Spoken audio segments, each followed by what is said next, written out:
Esteban Ocon is one of the hidden gems in Formula One. A driver that you either love or hate ever since his big clashes with Sergio Perez at the end of his Force India drive, or his taking out of Max Verstappen during the Brazilian Grand Prix in 2018. But try as you might, you cannot discount the fact that Ocon has talent. We've seen this in his junior career, and even during his F1 career, as he's gotten a second place in the 2020 Sakir Grand Prix. But even Esteban Ocon's previous successes can't stay in front of future fate at Alpine. Today we'll discuss the biggest threat to Esteban Ocon's career, the 2021 season.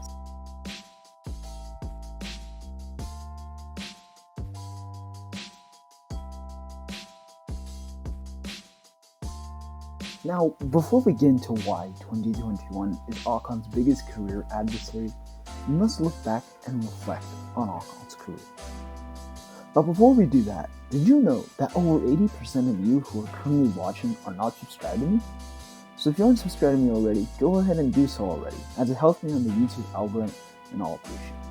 Now, let's get back to the video. Esteban Ocon was born on September the 17th of 1996 in Évreux, Normandy.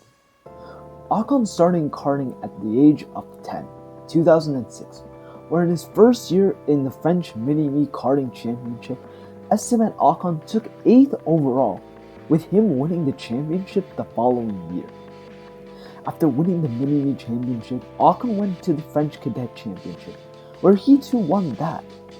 After this, Ocon made the step up to the French KF3 Championship for 3 years, where he would once again win the title in 2011 while also finishing second in the WSK Europe Series.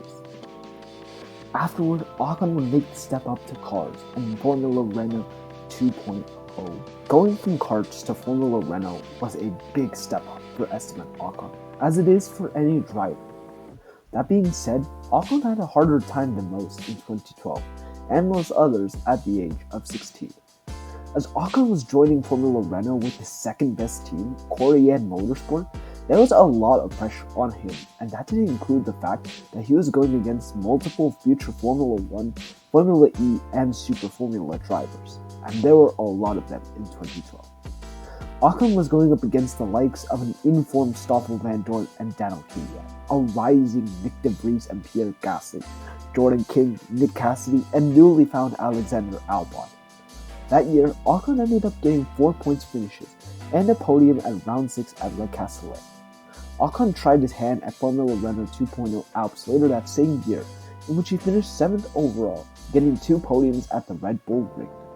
For 2013, Ocon stayed full-time in the Euro Cup and swapped to the ART team, where he got 3 podiums and his first ever victory in Formula Renault, again at Le Castellet. Ocon finished the 2013 Euro Cup season overall in 3rd. After Ocon's adventures in Formula Renault, he started his F3 journey with the start in the 2013 Macau Grand Prix with Prema, which his results resulted in him getting a drive in 2014 for the European Formula 3 Championship with Prema. Ocon had a dominant season in 2014, taking 9 wins against an almighty grid, as Ocon had to hold off the likes of Tom Blancpain, Max Verstappen, Antonio Giovinazzi, Jordan King, Felix Rosberg, Nicolas Latifi, Tatiana Calderon, Roy Nissany, Jean Galeo, Santino Ferrucci, Nick Cassidy, and even Sergio Sette Camara. You may notice that the talent dropped off a lot at the end, but let's just gloss over that. After this dominant display in the F3 Championship, it was shortly announced that Ocon would be moving to GP3 with ART for the 2015 season, where some of the most consistent driving ever was shown. What followed next was nothing short of dominance. 8 second place finishes. This was how Esteban Ocon was able to win the GP3 2015 championship, by getting 8 second place finishes in a row, 3 podiums, 1 win, and being out of the points only once due to a post-race disqualification. Never again have we seen this level of consistency in GP3, and it was the major reason why Renault signed Esteban Ocon for the test driver for the 2015 season. This is a major step up in Ocon's career, and because of this, Ocon joined the Mercedes Junior Driver program shortly afterwards. It didn't take Esteban Ocon long to get his first race in Formula 1, as in during 2016 in the Belgian Grand Prix, Esteban Ocon replaced Indonesian driver Rio Haryanto, who had lost his seat ahead of the race weekend due to sponsors not being able to cough up the dough that Manor needed to stay out of administration. And it didn't help that Ocon was a part of the Mercedes Junior Driver program, the same Mercedes that gave Manor their engines. Ocon showed his true grit in the race weekend by making it up to 16th in his very first F1 race, the third highest result for Manor in the 2016 season. He made decent form compared to Pascal Wehrlein, and he almost got points during the 2016 Grand Prix. But he too suffered the same fate that Timo Glock did during the 2008 Brazilian Grand Prix, ailing on the intermediate tires when everybody was on the dry. Needless to say, Ocon showed that he had talent, and Force India saw it. Ocon went to Force India for the 2017 season, replacing Renault-bound Nico Hülkenberg, and he had a strong scene of form with Force India. Ocon scored points during the first 5 races of the season, from his Force India debut at Australia all the way to round 5 at Spain. He missed out on the points in Monaco, but bounced back at the race afterwards and led a point streak until the penultimate round of the season at Brazil, where he retired. Ocon scored points at the season finale of the 2017 season at Abu Dhabi, and it resulted in Ocon getting 8th in the championship in only his first full season of F1, a notable achievement. But sadly, this form didn't follow Ocon into the 2018 season. What should have been a stellar season for Esteban Ocon didn't turn out to be. A lack of pace in Australia saw him finish down in 12, with Ocon getting his first points of the season at the second round at Bahrain. It will take Ocon 3 more races to get points again, this time at Monaco, after 2 crashes and an 11th place in the Chinese Grand Prix saw him lose ground to those ahead. Ocon had a small return of form, getting points in Monaco and Canada, but once again retired during the French Grand Prix. Austria, England, and Germany were decent rounds for Ocon, as he picked up 18 points in 3 rounds, but fell away again during the Hungarian Grand Prix to finish in 13th. He got 2 6th places in Belgium and Italy, but retired in the Singapore Grand Prix after colliding with teammate Sergio Perez. Ocon got 2 more points finishes at the Russian and Japanese Grand Prix, but they would be his last points of the season. Ocon will be either out of the points or retire at every race at the end of the season, and he finished the 2018 season in 12th, 4 places off where he was during 2017, and 4 places off of teammate Sergio Perez. As Force India was put into administration halfway through the 2018 season, Esteban Ocon knew that his seat was at risk. It was going to be a duel between Perez and Ocon to see who would get a seat at the 2019 Racing Point team, as one seat was already filled by the owner's son, Lance Stroll. As such, since Perez had a better season and more sponsor backing, Perez stayed on for 2019 with Racing Point, and Ocon left Formula 1 entirely. Ocon stayed as the Mercedes reserve driver for 2019, almost landing a drive with Renault for that year, but was eventually shut down due to Daniel Ricciardo swapping to Renault from Red Bull.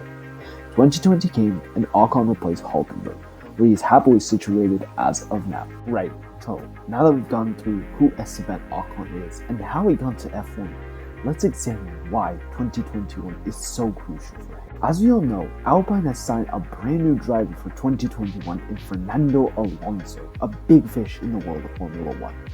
Because of this, 2021 is extremely important internally for Ocon, as this is his one chance to show that he can go head-to-head with a 2-time world champion in the same machinery and beat them.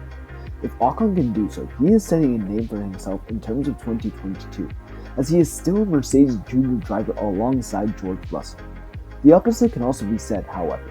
If Ocon loses to Alonso, whether that be by 1 point or 100 at the end of the season, it will reflect poorly on him as a driver. Ocon losing to a world champion would show that while he does have some amount of talent, it's not enough for him to be able to withstand the pressures of going toe-to-toe with the biggest names in Formula 1. Another major part of Ocon's future is the Alpine Driver Academy in Formula 2. Formula 2 is the breeding ground for future Formula 1 stars and drivers such as Charles Leclerc, George Russell, and most recently Mick Schumacher. Seeing as most of those who win the F2 title usually get promoted to the respective F1 Driver Academy teams, the same can be said for the newly made Alpine Driver Academy. There are some amazing talents in there, from China's Guan Yu Zhao, 2020 F3 champion Oscar Piastri, and the Danish Christian Lundgaard. All three of these drivers are exceptional, and as of the first major round in Bahrain, all are in the top 7, with Zhao leading. If the Alpine drivers can keep this pace up, one of these three will have to be promoted. Who would be the one to be fired from Alpine should an Alpine Junior win the F2 championship? Esteban Ocon. It would be an easy choice for Alpine, as he is the one with less time left on his contract, and it would be a logical choice for the future driver lineup, one involving Mr. Pierre Gasly. Pierre Gasly is a bit of an enigma, however. At the moment, he is a part of the Red Bull Driver Academy, but Red Bull isn't interested in re-promoting him to the senior team. There have been talks of Gasly going to Alpine, but at one major cost: Esteban Ocon leaving the team. Ocon and Gasly don't get along well anymore, and because of that, the major drawback of Gasly going to Alpine is that we lose Ocon from Formula 1. If Ocon can finish ahead of Gasly this season, he is signaling that he is better than the alternative, but if he can't, the opposite message is sent out to the teams. Ocon is in a precarious state in which the moment he messes up for one race, it could be career over for him. With all of this being said, Ocon has to do well in 2020. He needs to outshine Alonso by a massive margin, start to get more consistent podiums, and get an overall better pace. If Esteban Ocon can do all of these things, he stands a much better chance for 2022 and on. Otherwise, it'll be game over for Esteban Ocon in Formula 1. So there we have it, guys. Why 2020 is important for Esteban Ocon.